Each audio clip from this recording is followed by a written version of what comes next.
He tossed coins at the guard's feet while Karen shouted, "I paid for this! Entertain me!"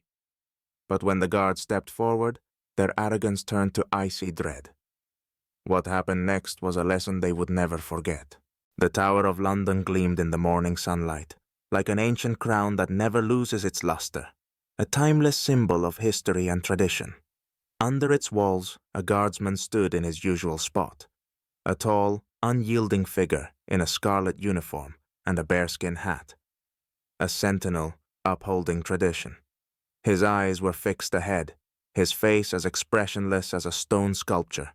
His stillness embodied British pride and discipline, years of training, centuries of legacy. There was no room for weakness here. Tourists buzzed around him, a chaotic swarm. Some licked ice cream, others laughed loudly, and many mindlessly snapped photos. Faces blurred together, the same smiles, the same selfie poses. The din of voices was punctuated by the click of cameras and the occasional eye-roll-worthy comment. "Hey, he doesn't even blink. I wonder if they're even human." But amid this cacophony stood out one pair, a glaring blotch on an otherwise black and white photo. A man in a ridiculous chicken yellow Hawaiian shirt unbuttoned halfway down his chest. His belly protruded, demanding attention. Beside him was a woman in oversized sunglasses, her expression screaming, "I'm in charge here!" Her lips curled in a smug smile, her gaze as cold as ice in her lemonade. Karen. Of course it was Karen. Who else? She strode confidently toward the guard, smartphone in hand like a magic wand controlling the world. Her movements said it all. "I'm a tourist, so everything must go my way. Hey you, smile. That's what you're here for." Her voice was sharp, like nails on a chalkboard. She waved her phone in front of the guard's face, as if trying to wake a mannequin in a store window. The guard didn't flinch. He wasn't a mannequin. He was a symbol. Every muscle, every cell remembered his duty. He gripped his musket tighter, sensing this morning would not pass quietly. Internally, he felt his patience stretch like a taut string. And now, the moment of truth. Next to Karen stood her companion, a man whose sense of tact had clearly been lost somewhere between cocktails and pizza on a beach. His lips twisted into a sneering smile. "He looks like a robot," he jeered, reaching out to touch the bearskin hat. In that moment, the air froze. The crowd hushed, like someone had pressed pause on a noisy movie. Phones were already recording, anticipating a viral moment for social media. "Seriously? You see this too, right?" This tourist thought his plane ticket entitled him to everything, treating London as a backdrop for his vlog, as if the Royal Guard were clowns in a circus, ready to perform at his whim. But the guard stood firm as a rock. His gaze didn't waver, his fist didn't clench. He was the embodiment of calm. Dignified, old-school calm, untouched by time or Hawaiian shirts. Tension hung in the air like a storm cloud. Everyone felt it. Something was about to happen. The contrast between the guard's majestic silence and the tourist's absurd bravado made the scene even more dramatic. Someone in the crowd whispered, "Who does that? This is beyond rude. Such disrespect." But Karen and her companion didn't hear. In their world, the guard was just a prop for their show, a show that was about to come crashing down. Since the guard ignored her demands, Karen decided it was time for heavy artillery. In her mind, she was the queen of this scene, and London existed solely for her amusement. Logic? Never heard of it.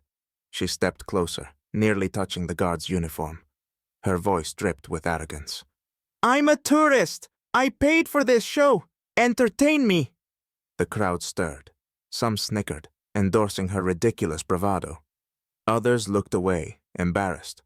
Phones were already recording, capturing the viral moment. After all, what's more exciting than exposing a silent guard doing his duty? The man in the Hawaiian shirt reached into his pocket, smirking as he tossed coins at the guard's feet. "Let's see if he can stay still when his job becomes a circus." He puffed out his chest, as if he'd just made a brilliant point. A circus? Really? This scene indeed resembled a circus, but the clowns were clear, and it wasn't the guard. Murmurs of discontent spread through the crowd. This is too much. What disrespect! An older man in a tweed jacket watched them with disdain, like they'd just ruined his finest tea set. His lips twitched, but he held back. Some lessons are only learned through shame. The guard remained motionless, but his eyes flashed with restrained anger. He stayed silent, gripping his musket tighter, reminding himself of duty and honor, words that meant nothing to some tourists. Careful, don't get too close to the horse, a young man in the crowd warned calmly, clearly understanding the rules, but his words fell on deaf ears. The man in the Hawaiian shirt smirked and lunged for the horse's reins. The horse flinched, eyes wide with fear.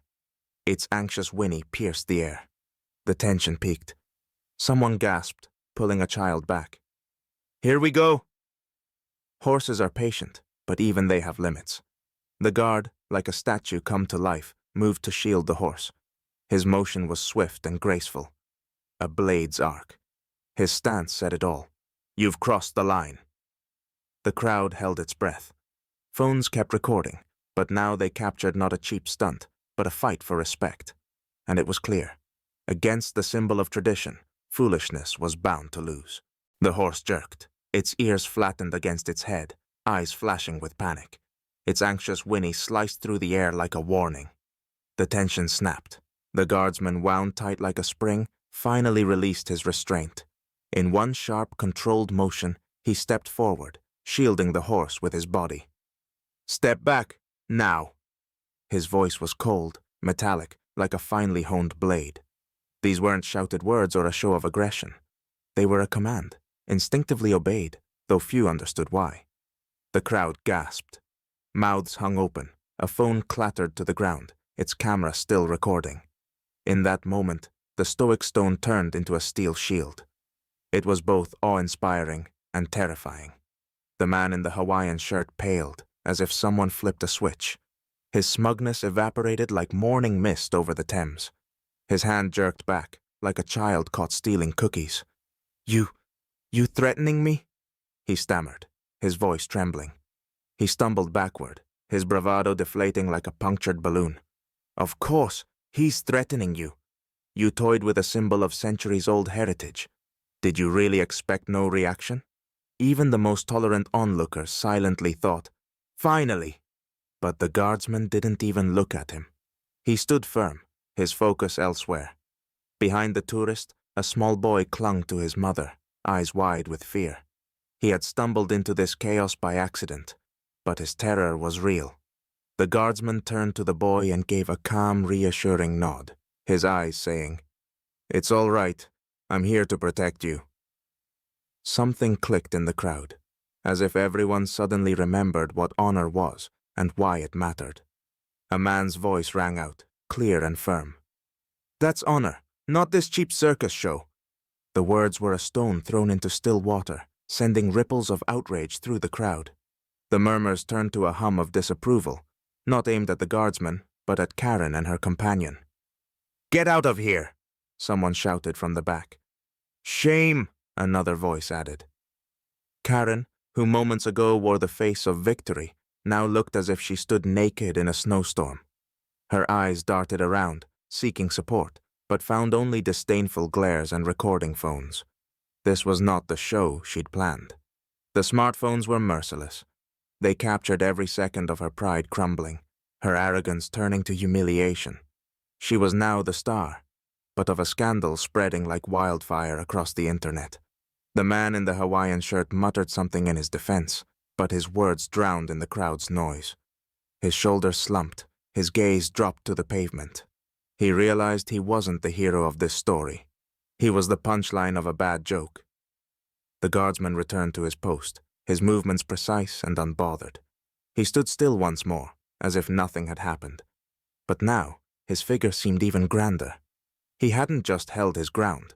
He had defended honor. The irony, we all thought this was a show for tourists, but the real spectacle was the ability to stand firm when the world expects you to break. The crowd started clapping, not loudly, but with dignity. These were claps for the guardsman, for tradition, for the idea that in a world of change, honor still matters. Karen and her companion retreated, like schoolchildren caught red-handed. This was a lesson they'd remember for a long time, maybe forever. Karen stood frozen, her smug grin gone. Her eyes darted frantically, panic setting in. She licked her lips nervously and tugged at the man's sleeve. "Let's get out of here," she whispered, avoiding the eyes of the crowd. But it was too late. The internet was already faster than their feet.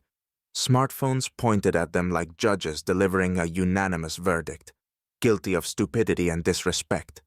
Videos spread like wildfire. Comments rolled in, cold and relentless. "What a disgrace. That's what happens when you disrespect tradition." "This isn't a show. It's a symbol of honor. Finally, someone put them in their place." "Respect to the guardsman, a real hero." Each word hit Karen and her companion's ego like a hammer on fragile glass. The man tried to look indifferent, but his face burned with shame. He refused to meet anyone's eyes, knowing everyone saw his humiliation. Meanwhile, the guardsman calmly returned to his post. He adjusted his bearskin hat with a swift, precise motion, full of pride and respect for his uniform.